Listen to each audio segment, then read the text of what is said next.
I have so much reading I'm supposed to be doing for school, but instead we're going to try and read The Hunger Games in one sitting today.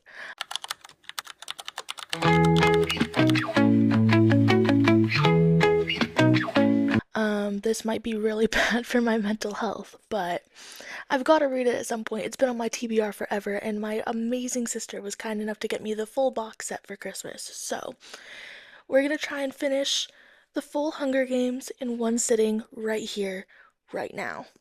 Let's get to it. To help me with this endeavor, we have a cherry twist Alani. This is gonna be the last one I have until I get my blood work done in 2 weeks, and a big old glass of ice water.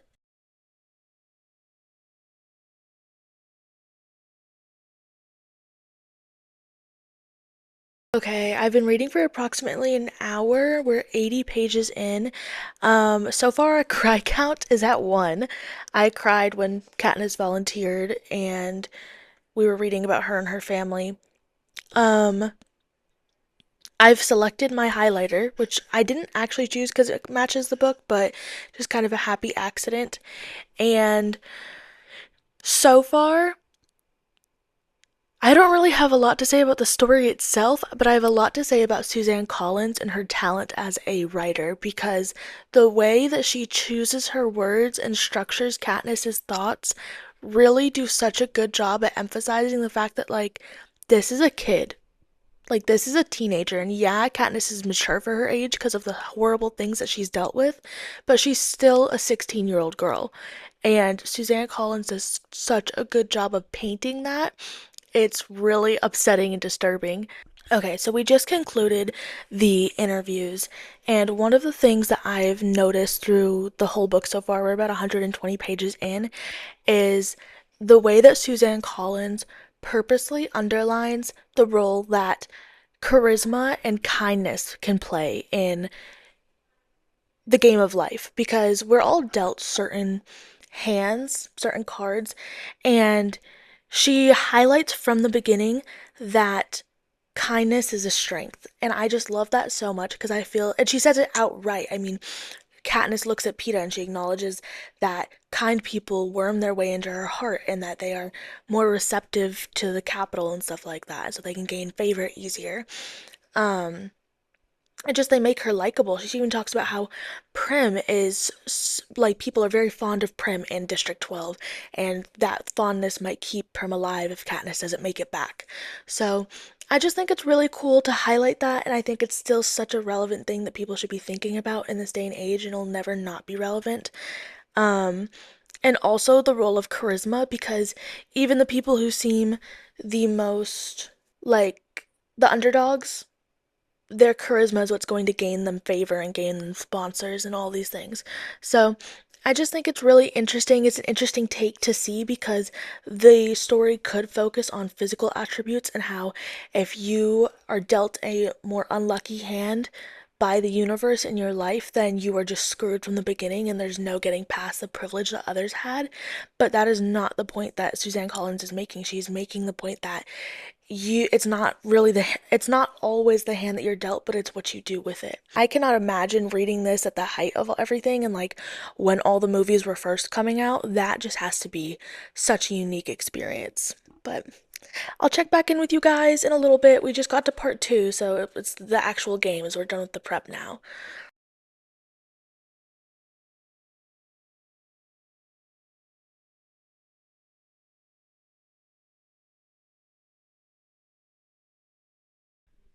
Okay, I am officially on page 230. I'm taking a small break because we've just blown up all of the food back at the cornucopia.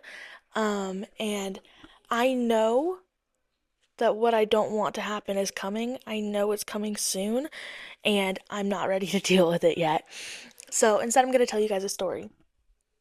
When I was in elementary school, if I was sick or wanted to stay home from school, I could, but I had to watch a movie with my dad, and it was a movie of his choosing, right?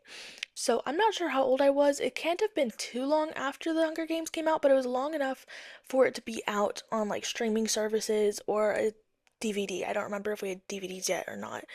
Um, And my dad was like, "Oh, we're gonna watch The Hunger Games." I was stoked because my mom and my brother had gone to see it in theaters, and I was like, "Oh my God, I want to see it," but I was too young at the time. They were like, "Absolutely not." And so I was like, "Yay, I get to watch an adult movie with dad," because we usually watch something that my mom wouldn't approve of. So we go into the Hunger Games, we're watching it. I obviously have no idea what it's about because I'm like max, like at the very oldest, I'm probably 8 or 9, I want to say. When I tell you guys, now spoilers for what I'm about to say if you haven't read or watched the series, but when Rue died, that ruined me. I did not watch another movie with my dad for at least 2 years after that. And if we did, I had to pick it. I was distraught. I think that's the first time I remember crying over a character death in general. And that, my friends, is what has kept me from this series for so long. I never saw the other movies, I never read the books, because all I can remember is that absolute distress that I felt when Rue died. So, knowing that we're getting there, because I'm at this point like 2/3 of the way through the book, knowing that we're getting there, like I know I'm gonna cry. I can feel it coming up. My cry count is at 2. I can't remember what I cried for earlier, but I cried again. And knowing that it's coming is stressing me out. Like my hands are shaking. So I'm strengthening my resolve when we're gonna start reading again. But the next time I see you guys, I might be in distress.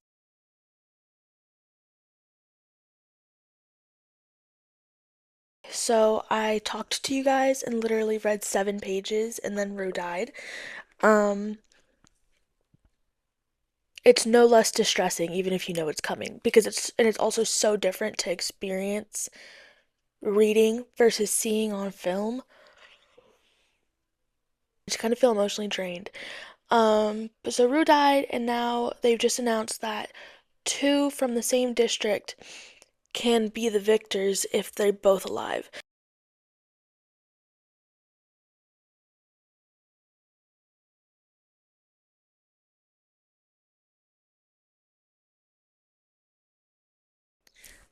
Okay, status report. We are on page 331. I have very little of this book left. And one thing I want to say is Suzanne Collins knows how to draw you into the world. Like, I feel like I've not been this sucked in. I don't know the last time I read a fantasy or sci-fi book that sucked me in like this. I mean, maybe a Lee Bardugo book, I'm not sure, but oh my God, I've been so sucked in. And then she's so good at like luring me into a false sense of security because it's been so long since I've seen the movie. There's a lot that I don't remember. I primarily remember Rue's death and the distress it caused me. But she has successfully pulled me into this sense of safety over the past couple of chapters. Even as they're going to face Kato, like, I just was not expecting the animals.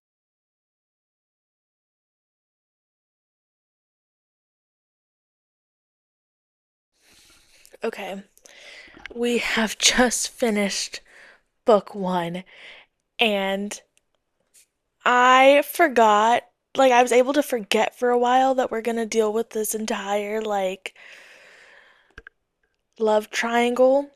And I don't really know what to expect going into the next book, but I'm really nervous. One of the things I found really interesting about the writing and world building of this book is the setting of District 12 in Appalachia because it is Appalachia is a generationally poor area in a way that a lot of people can't conceptualize.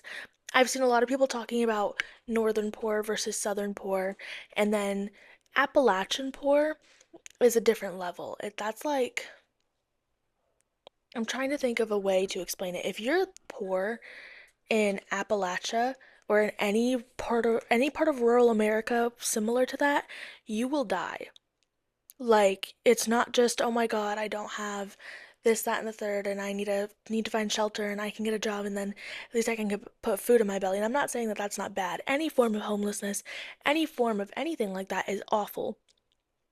But when you are that poor in a region of America with so few opportunities to feed yourself and to find a way to feed yourself, you will die. You will starve to death, which is the whole thing. I mean, they say District 12, the place where you can starve to death in safety and whatnot. So I just think that specifically it being set in Appalachia was such an interesting choice by Suzanne Collins and says so much about America. I love really thoughtful um I love really thoughtful choices like that, especially in dystopian books, because you have the opportunity to set your world in our world and then change things however you need to. And so it makes those choices really, really intentional.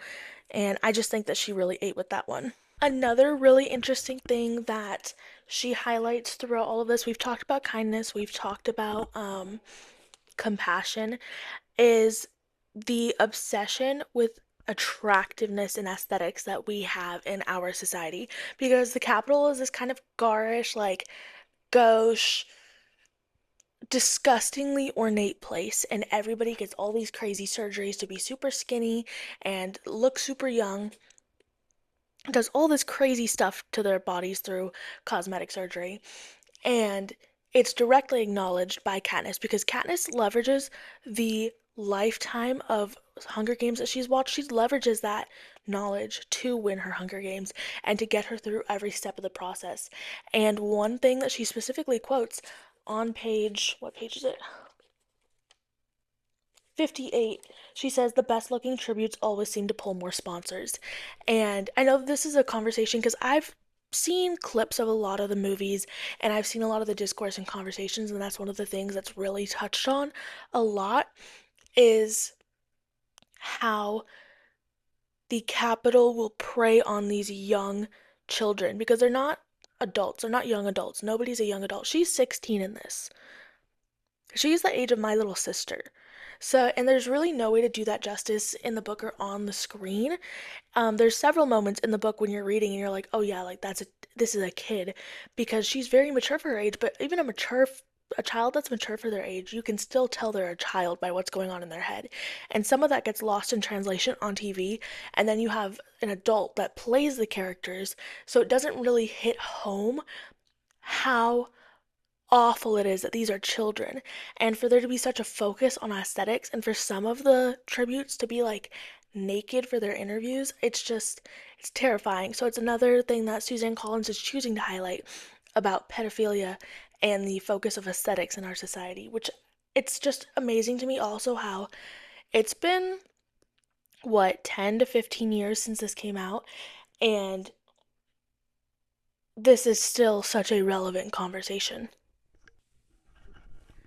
Overall, very haunting read, and I know I'm super late to the game by just now reading this, but I think that it's just hit me harder than it probably would have if I was younger and wasn't digesting it the way that I did. I haven't decided if I'm going to read the next one like right this second, or if I'm going to sit with this for a little bit longer and maybe work on my book, TBD. But thank you guys so much for watching and listening to my thoughts, and I will see you in next week's video.